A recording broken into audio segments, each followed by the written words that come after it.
Joining us now is Steven Spainhour, who rushed to the scene after his son, who was trapped in the mall, called him. And Steven, I can't even imagine what it's like to witness what you saw and just how traumatic that must have been. First, how are you? How is your son doing this morning?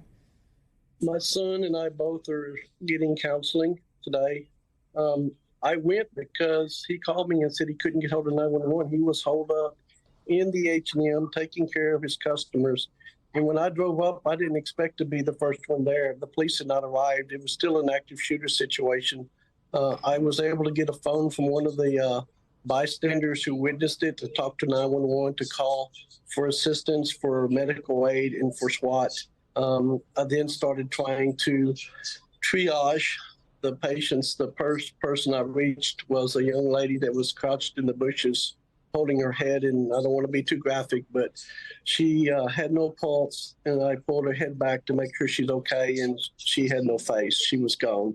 The second victim, his eyes were just fixed straight ahead. He had no pulse. The third victim, I tried to do CPR, but he expired in front of me as well. And then I found a little 4 or 5-year-old boy falling out from under some of the victims. And I managed to check him and get him secured away from the carnage that I saw.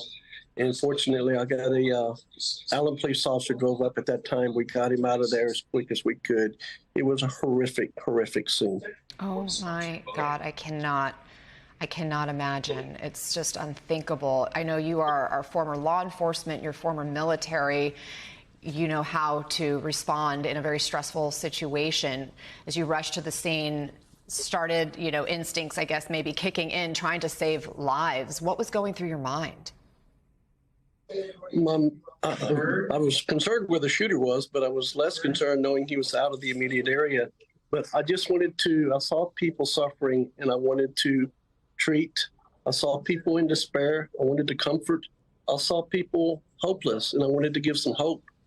But unfortunately, I can only do so much when it's an automatic rifle. I had a huge crime scene with 21 shell casings, even live ammo, a banana clip on the ground, and very little help, no first aid equipment. I did have a nurse bring me some gloves, and one bystander, there were folks taking pictures, and I said, please stop with the photos, get me some help. I don't need people taking pictures. It was a carnage that I would not want anyone to ever see. It was like a combat zone.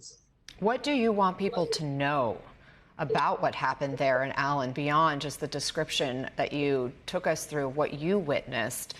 I'm sure after processing this for a couple of days, I just wonder kind of what your thoughts are and the bigger message that you may want to get out.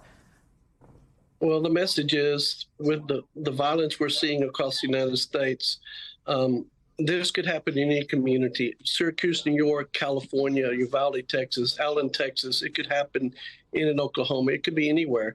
And so, I step back and I hear our governor talking about, well, we need more mental health care. Yes, we need more mental health care.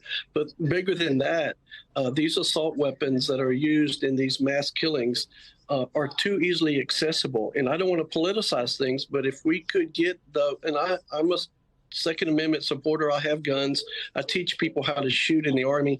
I don't by no means want to avoid the Second Amendment, but I think we need to get these assault-style weapons, high-velocity rounds, magazine clips that hold 30 rounds off our market, and get back to some sanity and safety in our communities too.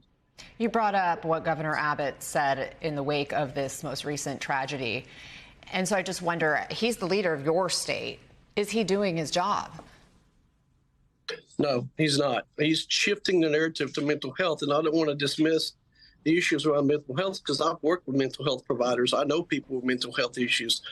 So I don't want to dismiss that, and we do need that. But mental health didn't kill those people.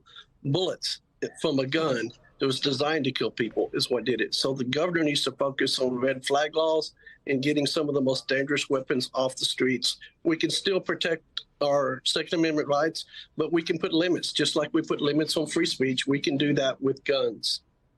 Steven Spainhour, thank you so much for joining us, for taking the time. I wish you and your family some peace and some comfort.